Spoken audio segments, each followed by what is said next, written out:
Halo, saya Mulia Amri. Pada 19 Februari 2026, Indonesia dan Amerika Serikat menandatangani Reciprocal Trade Agreement atau Perjanjian Dagang Resiprokal.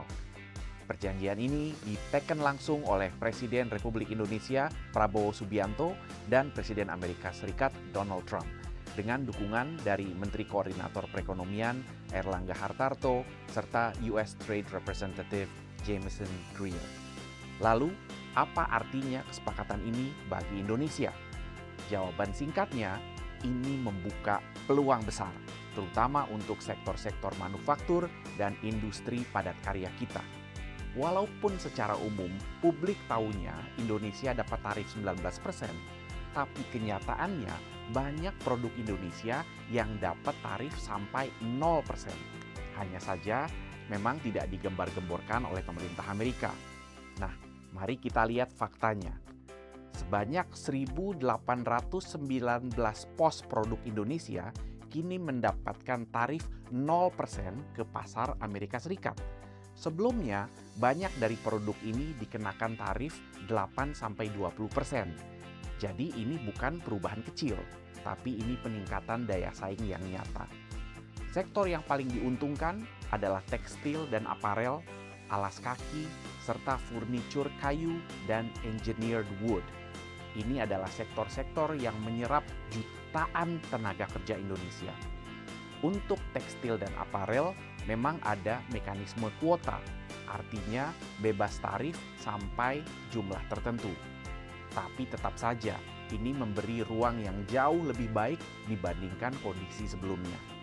Nah, dengan pengelolaan yang tepat, pabrik bisa meningkatkan produksi, menjaga lapangan kerja, dan bahkan membuka peluang ekspansi.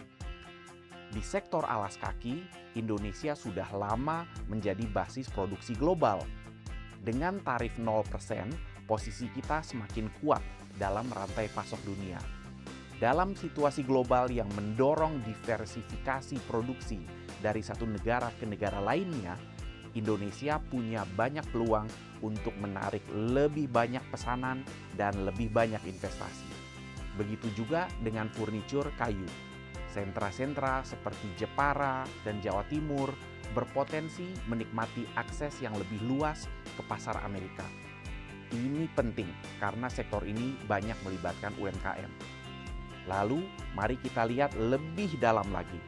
Struktur tarif dalam perjanjian ini dibagi menjadi 3 kelompok. Yang pertama, ada kelompok produk industri strategis yang tidak dikenakan tambahan tarif resiprokal.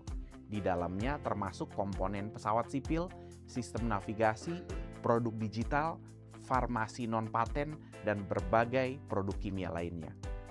Perjanjian ini memberi kepastian bagi sektor industri bernilai tinggi.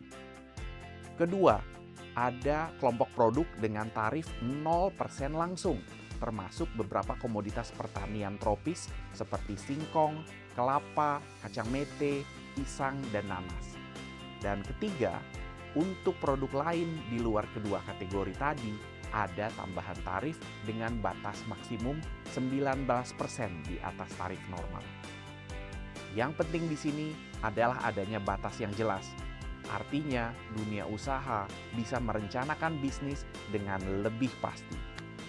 Selain tarif, perjanjian ini juga mendorong pengurangan hambatan non-tarif.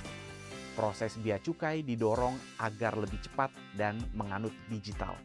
Standar internasional harus diakui tanpa pengujian berulang yang tidak perlu. Ini semua membantu menurunkan biaya dan mempercepat arus barang. Jadi secara keseluruhan, dalam jangka pendek dan menengah, dampaknya perjanjian ini cenderung positif. Akses pasar lebih luas, daya saing lebih meningkat, dan potensi penciptaan lapangan kerja makin terbuka. Tentu kita harus realistis. Perdagangan global hari ini tidak hanya soal ekonomi, tapi juga terkait dinamika geopolitik dan keamanan ekonomi. Karena itu, Indonesia perlu menjalankan kesepakatan ini secara cermat dan strategis. Dan yang paling penting, peluang ini harus kita manfaatkan dengan serius. Perusahaan perlu meningkatkan kualitas dan produktivitas, standar juga harus dipenuhi, serta integrasi rantai pasok harus diperkuat. Pemerintah juga perlu memastikan implementasi berjalan konsisten dan tidak menambah hambatan baru di dalam negeri. Jika kita mampu memanfaatkan perjanjian ini dengan baik, Indonesia bisa memperkuat posisinya sebagai basis manufaktur yang kompetitif. Bukan hanya sebagai eksportir komoditas mentah, tapi tugas kita sekarang adalah memastikan bahwa peluang ini benar-benar berubah menjadi investasi, menjadi produksi, dan menjadi lapangan kerja yang nyata bagi masyarakat Indonesia. Saya Mulia Amri, sampai jumpa di video Insight Kadin Indonesia Institute yang selanjutnya.